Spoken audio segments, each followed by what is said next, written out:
Shalom, Ibu Bapak Saudara dan Saudari. Selamat datang kembali di kanal YouTube ini.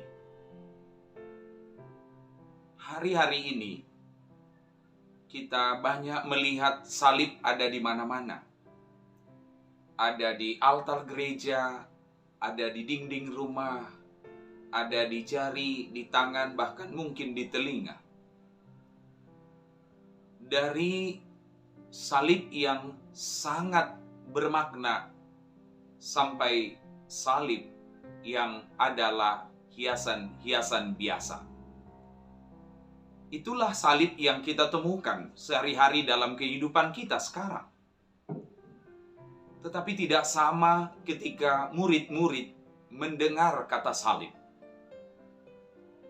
Sejak Antiochus Epiphanes menyalibkan 800 orang Farisi sampai ke zaman murid-murid Yesus, dan Yesus berkata, "Pikullah salib." Maknanya sangat berbeda. Zaman murid-murid, salib itu adalah alat penyiksaan.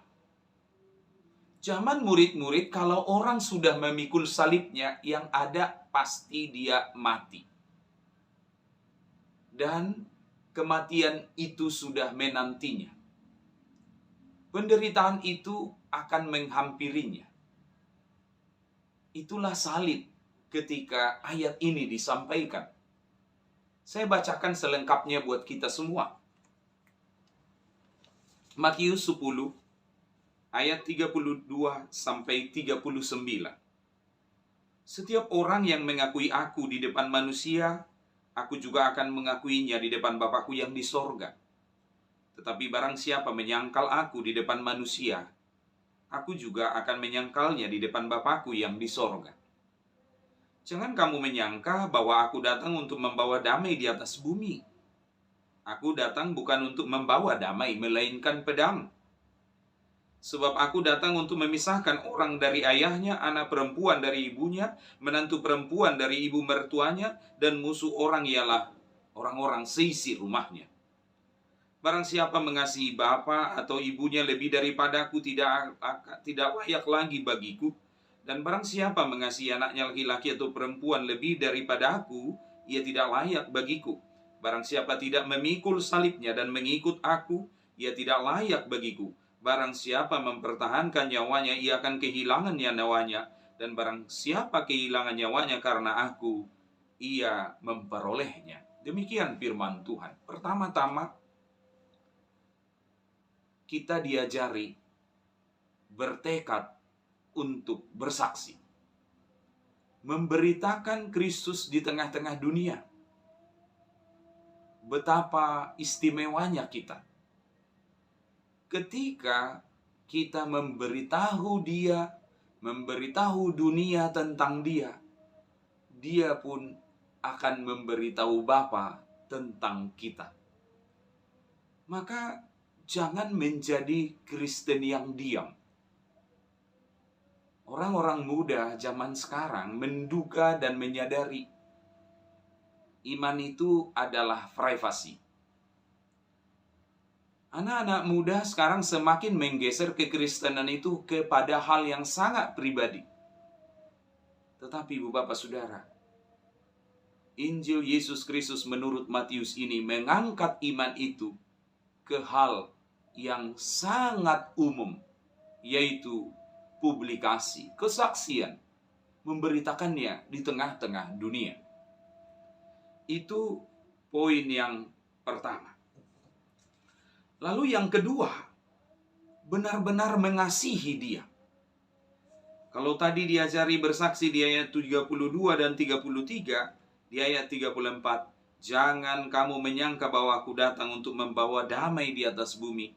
Aku datang bukan untuk membawa damai, melainkan perang. Bapak Saudara, bedakan antara tujuan dan akibat. Rancangan Allah melalui Yesus Kristus adalah rancangan damai sejahtera. Tapi akibatnya, peperangan di antara manusia. Ibarat amputasi, supaya sehat harus ada pemisahan. Walau pemisahan itu sendiri menimbulkan rasa sakit.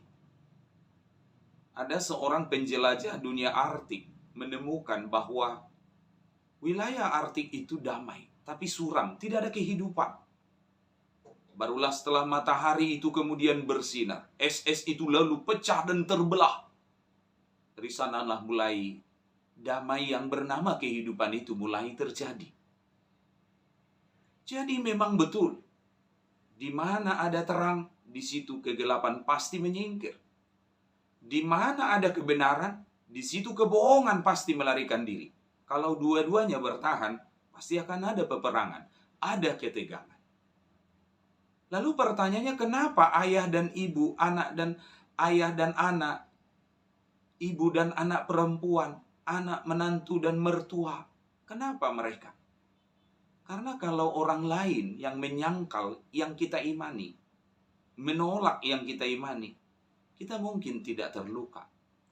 Tetapi ketika orang yang serumah dengan kita, karena dikatakan musuh orang-orang adalah seisi rumahnya.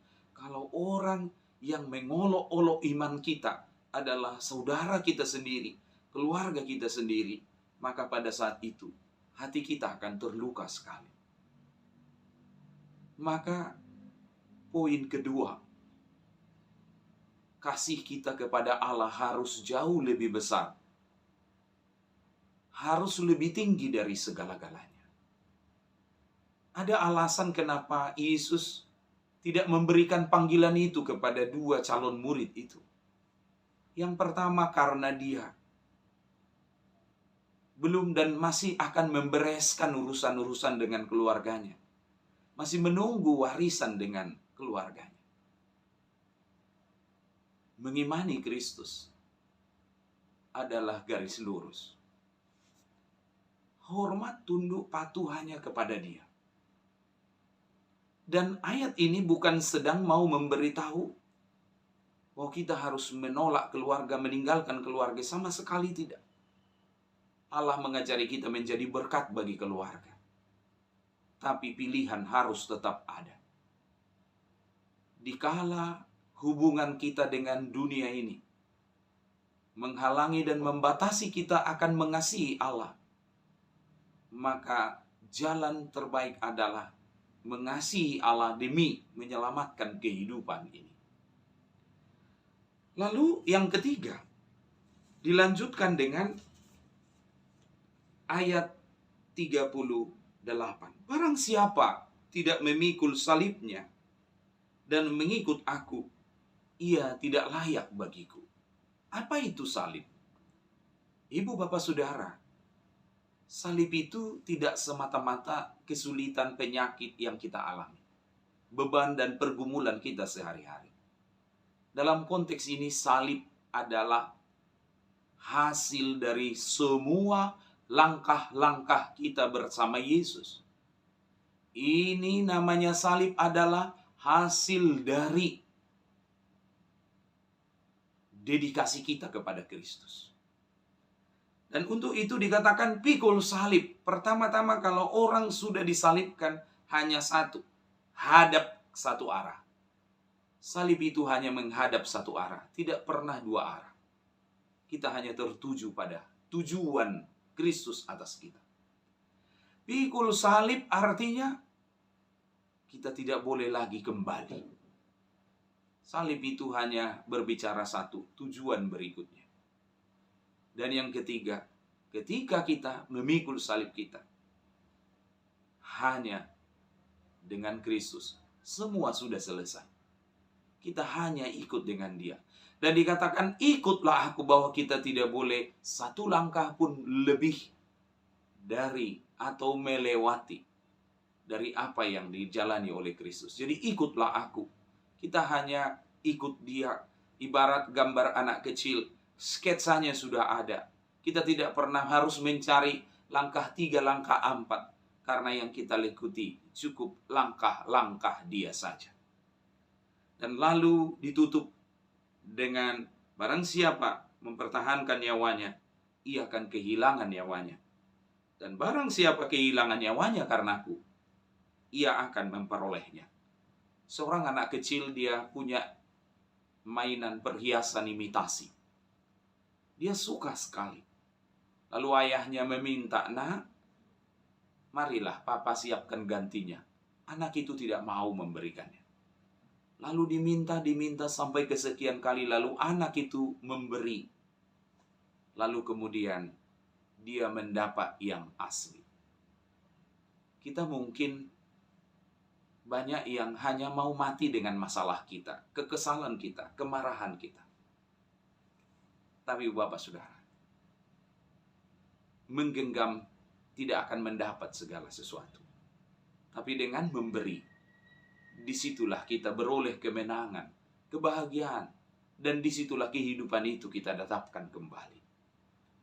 Berikanlah pengampunan, berikanlah kasih, berikanlah damai sejahtera, berikanlah buah-buah kesabaran, buah kasih sayang, dan hasilnya engkau akan mendapatkan kehidupan itu kembali. Amin. Tuhan memberkati kita. Shalom.